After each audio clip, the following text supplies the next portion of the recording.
కార్తీక మాసం సందర్భంగా కోటి దీపోత్సవం మన గిద్దలూరులో నవంబర్ 1, 2, 3 తేదీలలో సాయంత్రం 6 గంటల నుండి కోటి దీపోత్సవం పోలంరెడ్డి బాలకృష్ణారెడ్డి గారి సౌజన్యంతో గిద్దలూరు నియోజకవర్గ దేవాలయాల కమిటీ మరియు చేరెడ్డి ఎర్రారెడ్డి ఆధ్వర్యంలో నిర్వహించబడును.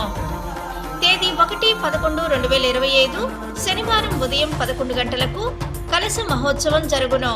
8 అడుగుల కృష్ణశిల రూపంలో నల్లరాతి రూపంలో శ్రీ శ్రీ శ్రీ వెంకటేశ్వర స్వామి వారికి మహాశాంతి అభిషేకం జరుగును. తేదీ 1/11/2025 శనివారం సాయంత్రం ఖచ్చితంగా 7:05 నుండి 8 గంటల వరకు 8 అడుగుల మృత్తికా శివలింగానికి మట్టి శివలింగానికి 100 మంది హిమాలయ సాధువులచే మహారుద్రాభిషేకం మరియు మహాభస్మాభిషేకం జరుగును. తేదీ 2/11/2025 ఆదివారం సాయంత్రం ఖచ్చితంగా 7:05 నుండి 8 గంటల వరకు.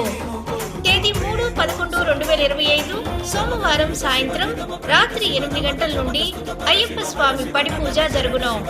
అభయ హిందూ సేన వ్యవస్థాపకులు శ్రీమాన్ రాధా మనోహర్ దాస్ స్వామీజీ గారి భక్తి ప్రవచనం. తేదీ 3/11/2025 సాయంత్రం 6 గంటల నుండి రాత్రి 8 గంటల వరకు.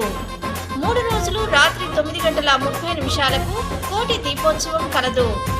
వేదిక పోలంరెడ్డి బాలకృష్ణారెడ్డి ప్రాంగణం, హెచ్పి పెట్రోల్ బంక్ ప్రక్కన, ఒంగోలు హైవే, గిద్దలూరు. అందరూ ఆహ్వానితులే. ప్రవేశం ఉచితం.